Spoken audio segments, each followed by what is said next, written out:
LinkedIn page. So we should be live. So apologies for the start of me saying we should be live, but I'm just checking that it is actually linked to the LinkedIn page. Yeah, I don't actually see it. It's a nightmare. So if you are watching live, apologies for this tardy start. I'm just checking that it's actually linked to the post. Yeah, it's not linked for some reason. I don't think it's really worked, but we're still live on YouTube anyway, so we'll have to go on with it, Matt, and we probably won't get any live comments unless anyone's watching via YouTube. But it is, can, it's live. Is it up? Yeah, it's live. It's live. Okay, and you can see us on the screen. Yeah. Hooray! That's good. I've completely broken it my end, so that's a great start, isn't it? I've had a real tech meltdown this morning. So hi, thanks for joining us. Thanks for putting up with a minute of me just waffling on and wondering if live. So my name is Paul. I'm from Refocus Coaching, and I help dads in business to increase their energy levels, improve their health, and lose excess body fat permanently through nutrition and mindset coaching.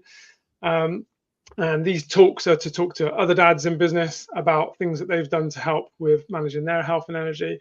And today I am joined by Matt Grice. So if you want to introduce yourself and tell us what you do. Yeah, my name's Matt, and I make videos for businesses, business owners, entrepreneurs, coaches, consultants, work a lot with people in the finance world. So what we do is make marketing videos that promote their service and their business purely through video. So that's pretty much in a nutshell what we do. Fantastic. And yeah, you're showing me up with your nice high resolution camera and better lit face as well, which is good. My lighting is not good here. Yeah, there's a little bit of a glow on I'm using a new device and I've not quite figured it out yet. So it's there's like a little bit of a glow on the screen, which it isn't supposed to be like that. Okay. Yeah, you look good to me. Cheers. Cool. Cheers. Well, thanks for joining me on this conversation. So these conversations are generally about how challenging it is to kind of manage your energy levels and your time and your quality of sleep and your nutrition and your exercise and health and stuff when you're raising and supporting a family at whatever age they're at, and how you're doing that alongside potentially building and running a business. So when it comes to kind of managing your energy and your health, and alongside what you've been doing with setting up your business and running your business, are there any particular areas that you've struggled with, or areas that you've gone on to work on specifically and spend time on, and what kind of things have you learned that you could share with us? Well, I come from a gym background, so before before I started doing what I'm currently doing now, my past sort of 10 years was just working in a gym, being a PT, then a gym manager.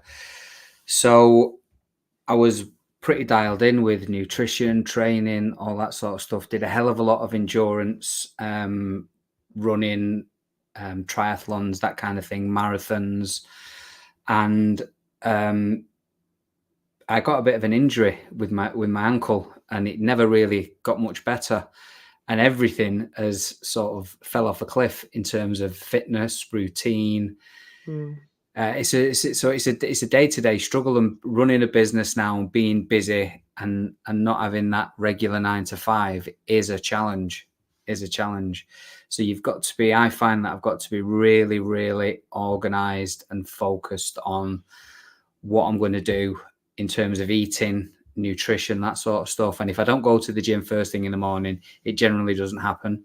So I have to go. If I'm going to go, I have to go around 6 a.m. just to get it out of the way before the day starts. But I am trying to get back into a routine with nutrition, and because it's tough running a business, and it's tough with the challenges of everything else. You just get sideswept with tasks and other various things that just suck your time. Before you know it, a couple of hours have gone, and you've maybe missed a meal, not planned a meal, or you're at the shops buying something that wasn't or shouldn't have been on your plan. I suppose Yeah. that's a common issue for busy people that are like me, I Yeah. suppose, like yourself. Yeah, no, it is. Yeah, and it's interesting to hear. Even having come from that background where you've been supporting others in that sense and helping people with their training and their nutrition and being optimal, to then when you switch to doing something different, how that can become a kind of afterthought, and you sort of almost not forget it, but you sort of push it to the side, and you're just focused on the new thing, and so that the thing that we tend to drop is looking after ourselves, isn't it? Yeah, everything else in my life is quite good. I sleep okay. Yeah. I have good relationships with my family and my friends. So everything's good other than me being really focused with what I eat and the structure of me going to the gym. That's the only area that I need to get a little bit more disciplined with, I suppose. Yeah, and I think that's the key word, isn't it? Is discipline, because a lot of people say, look at things like motivation, which I think is fleeting. It's more like an emotion, because you're generally motivated by either some obvious reward or because there's an urgent need for something to happen. So I think discipline's definitely the way to go, because it's, for me, it's building that in so that it becomes part of your normal routine cycle. When you do the gym in the morning, that's interesting time of day for me. So is that optimal for you in terms of the what you can do in terms of your training, or is it just simply because that's the only time of day you could possibly fit it in? If I don't get it done first thing in the morning, then the day's just going to start and it's just not going to happen. So if Yeah, I leave it till lunchtime, something's always going to crop up. If I leave it till the evening, it's too busy. And then I get sideswiped with family stuff and tea and yeah, all that kind of carry on that goes on in the evening. So if I don't get up and do it, it's not going to get done unless it's the weekend. yeah, But during the yeah, week, that is my plan, should I say, to stick to. yeah. Okay. It is the And 6 a.m. thing. yeah, yeah, yeah. And how successful are you with that? Been months on it, just not Okay. missing. And then this last couple of weeks, the lad that I go to the gym with, my training buddy, he's been on holiday, so I haven't even been while he's been away. And this week I've just felt a little bit flat, a little bit run. I wouldn't say run down. I don't know. It's because I'm inside so often and stuck in an office, just working on the computer, Mm. editing videos. I very rarely get out in the day. So I think I've got a bit of cabin fever Yeah, yeah. It sounds in, like ter- it. And in terms of no natural light. So I've actually been out for a walk this afternoon for about an hour yeah, just to get out in the sun, well, in the daylight. yeah. I think, well, it's really important to build that in because you're right. That's a lot of people sit at their desk all day, but for you, you probably are in a fairly enclosed space, aren't you? Because and you're zoned in on what you're doing because you're doing video edits. You're literally in the screen, aren't you, all the time? Yeah, So yeah, I think it's really important to try and build something in. And yeah, interesting that your training buddy's on holiday, so you haven't been as much or at all, and then but now you're sort of reporting that you're feeling a bit meh.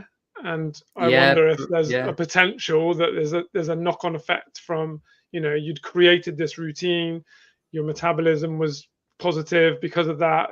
Things there's a lot of positivity that comes from moving your body, and so when you have a period of time when you don't, i.e., when we're ill, when we're injured, or when we're on holiday or something like that, actually it can have a bit of a detrimental effect on you after a while. So maybe there's a little bit of that showing up as well. hmm. Yeah, quite possibly. And I've not been today, and I never went yesterday. So I'm gonna try and get there in the morning. Yeah, Uh, yeah. uh, Well, one day something at a I say time. say to a lot of my clients is don't try. Plan it in and do it. Well, the only thing that'll stop me is if I'm still not feeling Yeah, 100%. I've learned to manage my body over the years. As I get older, I know what I can and can't do. And what I've really noticed in this last few years since my ankle packed in on me was that things that I used to be able to do easily without even a second thought, and now just getting tougher and tougher and tougher. And once it's sort of like happened overnight, and the things that I could once do, I just couldn't do anymore. Just little things that you notice. Because I've always just been majorly active. Yeah. So it's something that you've just got to accept, and it's quite difficult to accept that you are actually getting older, and your body can't do what it once could, and you've got to listen to it, because if you don't listen to it, then it's going to break down. And that's what mine did with my ankle. My ankle just fell apart because of all the running I was doing. Yeah, no, and you're right. It's interesting. You definitely got to listen to your body, but also you have to recognize that, yes, as your body ages, even with the best will in the world, there's going to be some deterioration, either in terms of physical demands that it can take, i.e., the weight on the bar or the distance you can run or the speed you can move, or just how your body manages energy as well. And I kind of one thing I find which is quite interesting, especially because I work with a lot of clients who are kind of in their late 30s into their 40s, and there's at that moment in life, especially for men, there is a bit of a change in terms of hormones and therefore potential lean tissue retention. So there's it starts to go into a bit of a decline. And so you can combat that a little bit, and you can maintain it by doing some strength training. But if you choose not to do that, then that decline can come on quite quickly. So like you kind of said earlier, it sort of feels like overnight almost that you sort of wake up, look in the mirror and go, oh, what happened to this guy that could, jump around and jump over boxes in the gym and throw weights around? Doesn't quite feel like I can do it anymore. So actually it takes a considered intentional effort to keep it going, but it's definitely worth doing. So hats off to you for getting in the gym and doing some work, because it's going to make a big difference in the long run to keep everything ticking over in the right kind of way. So that's really positive. With your ankle, did you have like x-rays and scans and things and stuff? I went to see various different so-called specialists, because I used to work in this in the fitness industry, in the health and fitness industry, and I just don't believe half of what these so-called experts say. And they was wanting to sending me away with bands, do this exercise and do that exercise, and I just knew that they didn't really know. And the only thing that got it better was rest. It was just rest. It was just rest. It was just a time. It just took time to heal. It was just the battering that I'd give it over the previous 3 years, running 40, 50, 60 miles a week, every week for like 3 years. It was something to do with tendons. I don't fully know. I didn't get it properly diagnosed, but I just had to rest it, complete rest. I mean, obviously I could walk and I could do all that sort of stuff, but running, it just used to swell up. And then we couldn't run for a couple of weeks, so I just had to completely give up, which was tough. It was a tough one to accept, because that was my daily routine.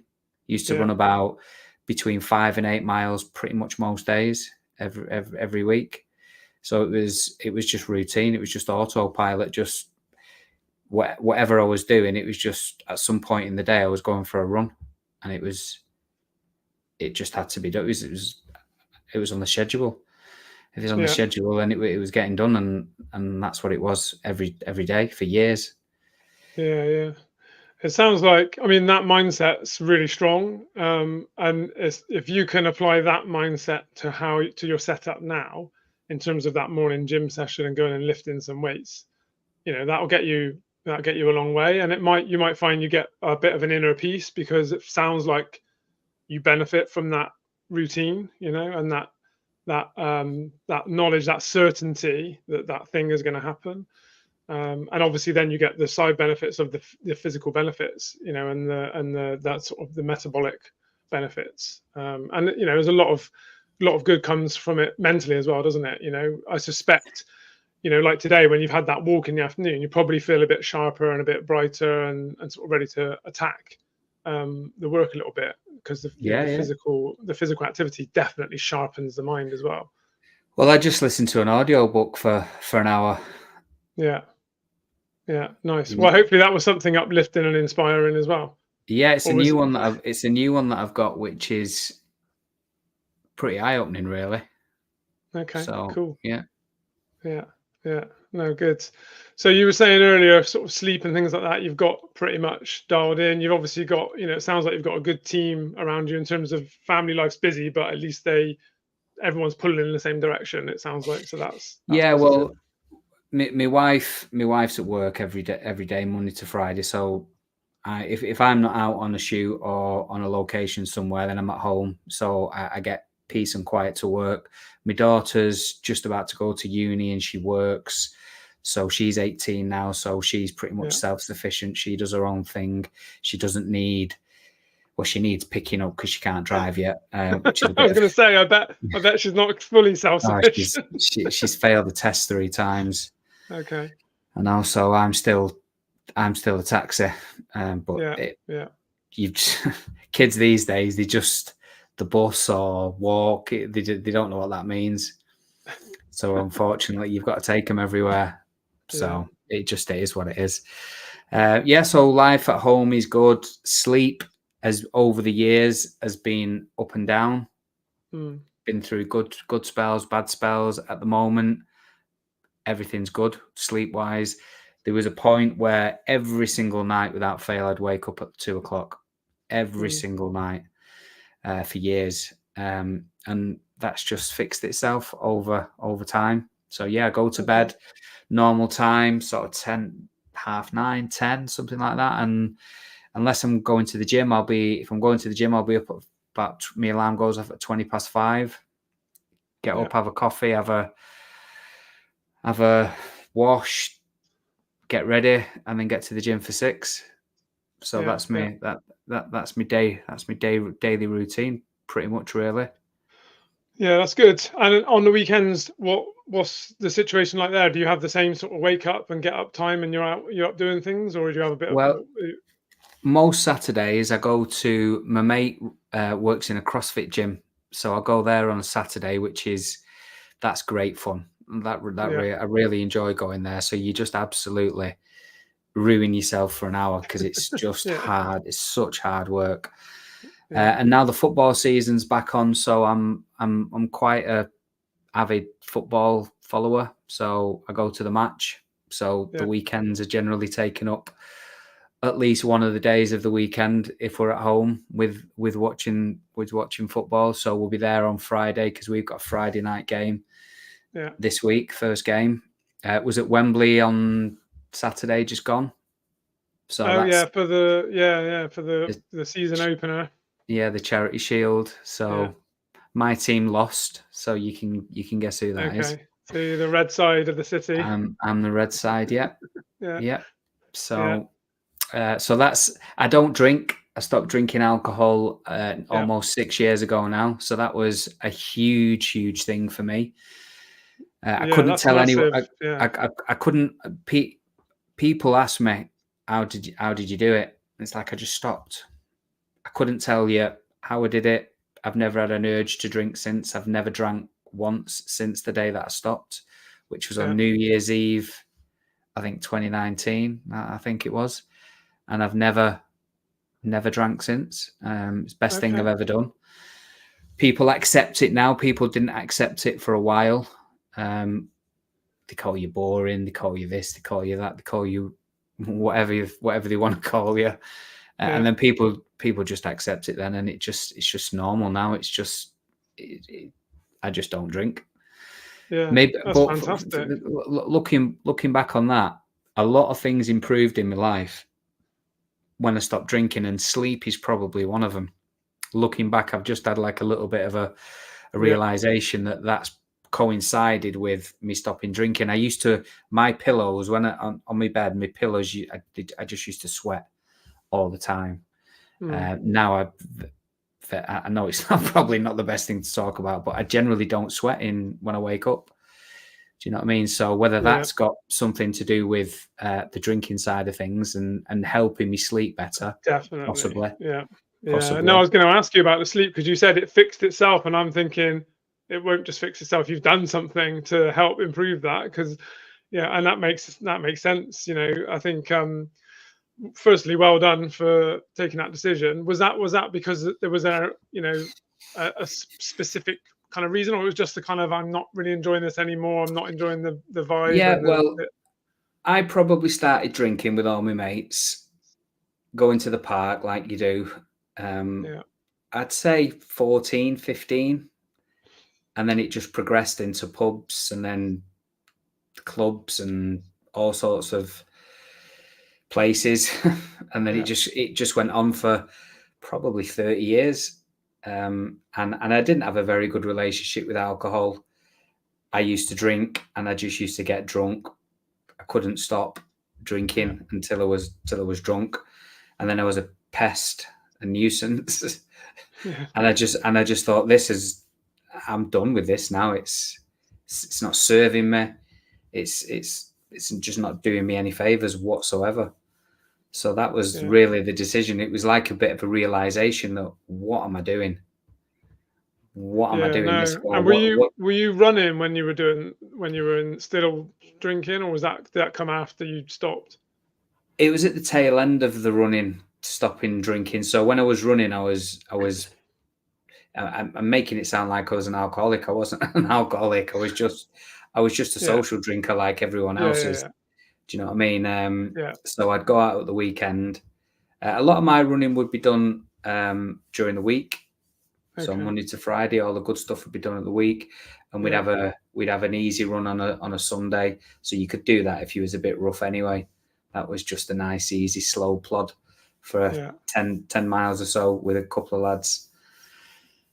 So Yeah. it never really Okay. affected it. You just managed to carry on. You just managed to do it. Maybe not at your best, but you just did it. Yeah. Well, I think, and you've got when you're a bit younger, your body is a bit more resilient as well. It can go a little bit further and a little bit longer in worse environmental circumstances than it can when you're a bit older. So you can kind of get away with it a bit as well when you're a bit younger. But yeah, no, it's fascinating, and I bet if your running continued after you stopped, it probably improved as well. Your performance in running probably improved as well once you sort of knocked it on the head a little bit. Well, we'll never know.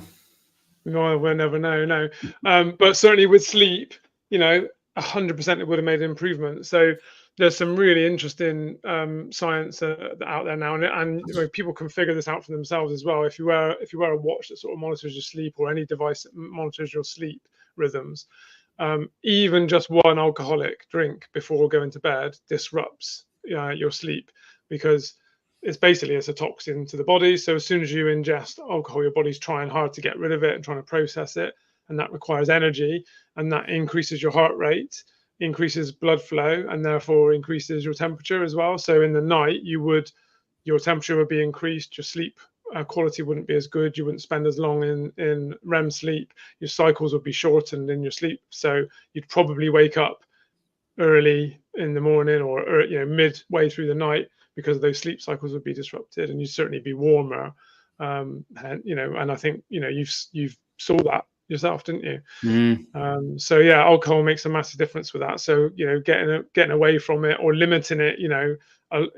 I still drink occasionally, but it's very, very limited, because I know that it's not going to serve me at the end of the day. I'm not going to perform well the next day. I'm not going to eat as positively or as healthily the next day.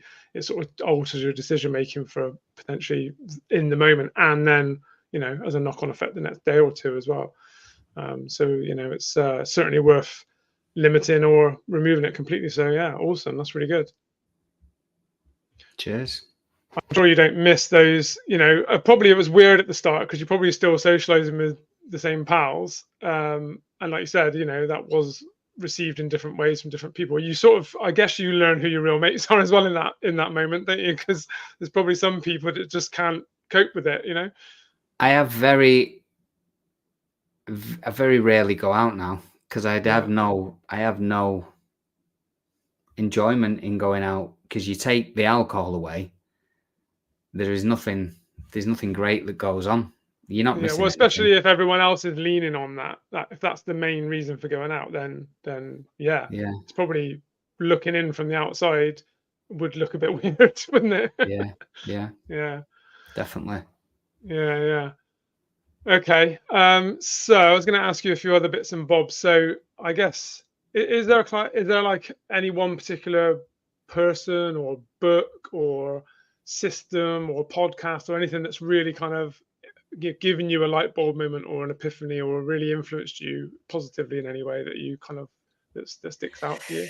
I wouldn't really say there's been a few over the years, but I just try to. I've just been. I can't even pronounce his name, but I've a friend of mine gave me some audio books, some audio files, and it's called "Your Wish Is Your Command," and it's by a guy called Kevin Trudeau. I don't even know how you spell Yeah, his second name. Trudeau, I think, isn't it? Trudeau. Yeah, Yeah, and yeah, it's that's what I've been listening to, and it's yeah. I'm a big believer in like this fate, law of attraction, whatever you want to call it. So that's the kind of stuff that I try to fill my mind with positive things mm, all the time. So anything that's motivational, positive, there isn't really one go to. It's just whatever I'm reading or listening to at the minute. I tend to listen to things rather than read. I find listening yeah, much easier than reading, quicker as well. So yeah, yeah. just anything really. That's I spend a lot of my time on YouTube listening to all these kind of things rather than watching the TV. So yeah, try and fill my mind with positive things. Yeah, I think that's a good way to go. And like, it can be you can develop that as a skill as well. I think because I've over the years when I've been coaching, I've developed a way of finding a positive in everything. Even in the worst situations, there's usually some thing to learn that's going to positively impact you or others and help a little bit. So yeah, I'm a big believer in trying to look and find the positives and things. And do you think has that sort of compounded over time? Do you think since you've been thinking that way and doing that kind of thing and consuming that kind of content, is it easier for you? Are you better with that sort of stuff? Are you just finding yourself more positive in general? Yeah, I'm just a student of it all. Yeah, You never know it all, do you? You just got to keep listening, keep learning, keep trying to be yeah, better day in, day out. It's really all you can do. yeah, yeah, Find something that you believe in and then double down on it, I suppose, is what's hopefully going to work in the long run. yeah, yeah. No, no, that's good. Um, cool. The last thing I was going to ask you then is about kind of have you got any daily non-negotiables that you've set for yourself that you always deliver on, and that can be in terms of your physical health, your mental health, your family, anything that sort of you definitely deliver on every day. The only task I set myself first thing in the morning is before I do anything, I have a big glass of water. Hmm. That's the Okay. first thing. That's the first thing that I do. Get up, straight in the kitchen, water out the fridge, straight into a Yeah. glass, and I just drink it. That's my only non-negotiable for the day. That's how I start my day every day. Yeah. I don't set myself any other tasks other than water first thing in the morning. Yeah. Okay. I've Cool. tried. I try to do the non-eating till about 10 o'clock, 11 o'clock, 12, if I can, so I can cram the eating window a little bit shorter throughout the day. Yeah. Whether that works or not, I've no idea. It's playing a little bit of a game with your mind as well. Yeah. It depends what you want it to do, I guess, as to whether it works or not. So is that to try and reduce calories, or is that to try? Just so it's a bit more under control. Because if I was to eat as soon as I got up at 5 o'clock, by 10 o'clock I'm starving again. So I've You're having already had lunch, one. yeah, first lunch. Yeah, yeah. So if I can hold it off until as late as possible, then I've Yeah. got a bit of a chance of eating less. Yeah. Okay. Yeah. No, it's interesting, and that's a lot of people use it for that purpose, and it can be used obviously in dieting or in trying to lose weight or reduce fat, because it does, it's quite effective. Um, It's just, I think you still need to be mindful, don't you, through the day, because even if you reduce your eating window to just 6 hours a day, you could still eat 5,000 calories in that Oh yeah, window. So you yeah, still can't be a nutter. You know, you have to you have to do it with a little bit of self-respect and a little bit of control still. yeah, definitely. It's cutting out the junk is the hardest thing. Yeah. Bread, we don't have bread in the house anymore. We Okay. stopped buying bread months ago. Yeah. So we Yeah. just That's a try. shame. Bread's not out to get you. But you know, if it helps, then you know, why not? It's just too easy to eat. Before you know it, Yeah. you've had 5 or 6 pieces Yeah. with loads of Yeah. butter No. on. You know, Yeah. And that's toast is a great food. Yeah, it is. Yeah, but it's like you said, it's easy to overconsume, and then you lather it in butter. You know, you might Yeah, put a bit of marmalade or jam on as well, and yeah, no, it's deadly for that reason. I think that's why bread got itself a bad rep, because it is so easy to just eat loads of it because it's really nice and it's soft and it's easy to eat, isn't it? yeah, it's like fluff. Yeah, it really is. Yeah. Cool. Well, look, it's been an awesome to have you on and chat with you. We've gone sailing through half an hour. Before we sort of wrap up, is there anything you want to ask specifically of me, or anything you wanted to bring up that you wanted to kind of mention today? Um, you put me on the spot there. I can't really think of anything off the top of my head. Okay. My health and nutrition is just an ongoing. It's an ongoing daily battle of discipline. It's Yeah. no one can give me the discipline. I've been through loads of different coaches, loads of different plans, and have you ever read the book or listened to the book, The Chimp Paradox?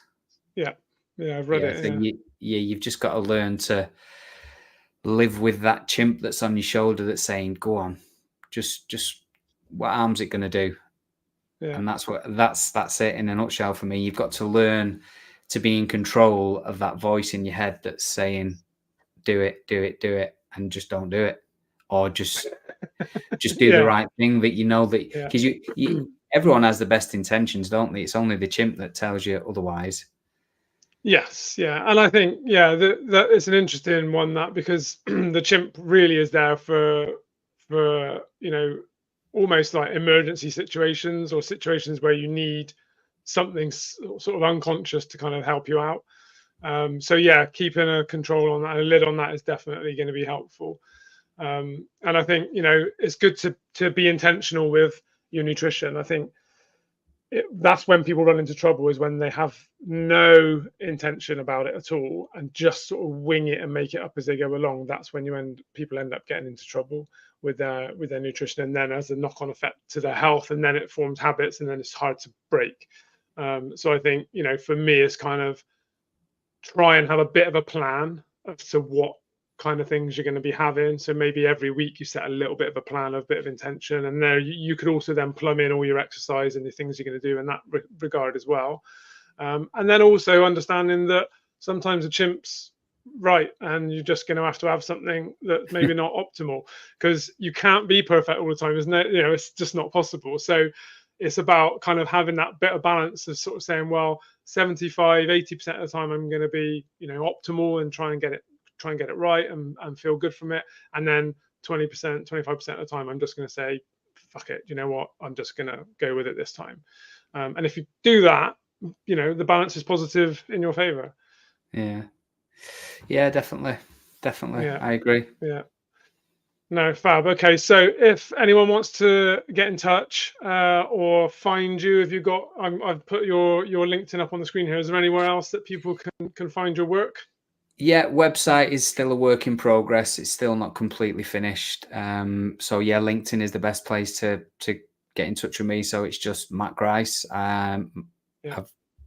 Just LinkedIn. You'll Yeah. find me on Fab. there. A video Yeah. So strategist, it says. yeah, and I recommend everyone connect with Matt as well, because his posts on LinkedIn are fantastic as well, really insightful and really useful. And I'm sure you'll be shouting and bawling about your new website as soon as it's ready. So if people Yeah, connect to you, they'll see it when it's ready. yeah, sure will. Yeah, awesome. Cool. And if anyone wants to get in touch with me, then you can do so obviously on LinkedIn as well. And there's my website. on there. So yeah, thanks again, Matt, for your time today. It's been a really, really good chat with you today, and thanks to anybody for watching. Cool. Cheers, mate. Cheers.